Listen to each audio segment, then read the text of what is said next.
Young professional scheme ballot box open అయిన తర్వాత ఇలా లింక్ ఓపెన్ అవుతుంది, ఎంటర్ ది బ్యాలెట్ అని. సో ఈ బ్యాలెట్ లింక్ పైన క్లిక్ చేస్తే మీకైతే అకౌంట్ క్రియేట్ చేసుకోమని అయితే చూపిస్తుంది. అకౌంట్ క్రియేట్ చేయడానికి జస్ట్ బేసిక్ డీటెయిల్ కావాలి. సో మా అకౌంట్ మనం క్రియేట్ చేస్తున్నాం కాబట్టి జస్ట్ క్లిక్ మీ అండ్ కంటిన్యూ. మీ పేరు, give a name and surname and click continue. And country India కాబట్టి India. And passport details, passport number and country of issue India. తర్వాత passport expiry date. So email ID enter చేయండి. And మీకు ఒకసారి email ID enter చేసిన తర్వాత మీకు security code వస్తుంది, అది ఎంటర్ చేసి కంటిన్యూ క్లిక్ చేస్తే సో మీ అకౌంట్ని ఇంకా వేరే వాళ్ళు యాక్సెస్ చేయాలనుకుంటే ఎస్ అని పెట్టండి, లేకపోతే నో అని పెట్టేసేయండి. సో ఒకసారి మళ్ళీ డీటెయిల్స్ అన్ని వెరిఫై చేసుకోండి అకౌంట్ క్రియేట్ చేసుకోవడానికి. ఒక్కసారి డీటెయిల్ కరెక్ట్ ఉంటే క్రియేట్ అకౌంట్ కొట్టిన తర్వాత నెక్స్ట్ సైన్ ఇన్ అవ్వండి.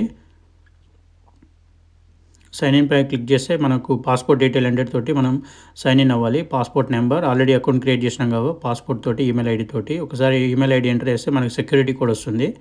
సో సెక్యూరిటీ కోడ్ ఎంటర్ చేస్తే మన ఈమెయిల్ ఐడి నుంచి వచ్చిన సెక్యూరిటీ కోడ్ ఎంటర్ చేస్తే మనం అప్లికేషన్ ఫామ్ మనం సైన్ ఇన్ అవుతాం. మనం స్టార్ట్ అప్లికేషన్ అనేది చూపిస్తుంది, click on start application.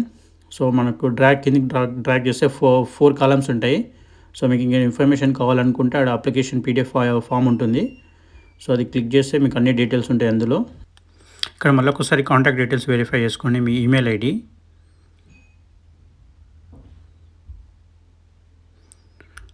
So check your answers మళ్ళీ ఒకసారి కన్ఫర్మ్ చేసుకొని క్లిక్ అండ్ కంటిన్యూ.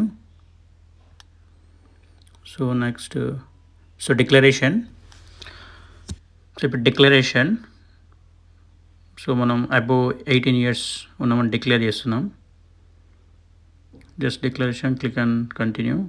సో అది అయిపోయిన తర్వాత ఇప్పుడు జస్ట్ ఎవిడెన్స్ డాక్యుమెంట్ మన పాస్పోర్ట్ స్కాన్ కాపీ అప్లోడ్ చేయాలి. సో మ్యాక్సిమం సైజ్ వచ్చేసి 6 MB ఉండాలి.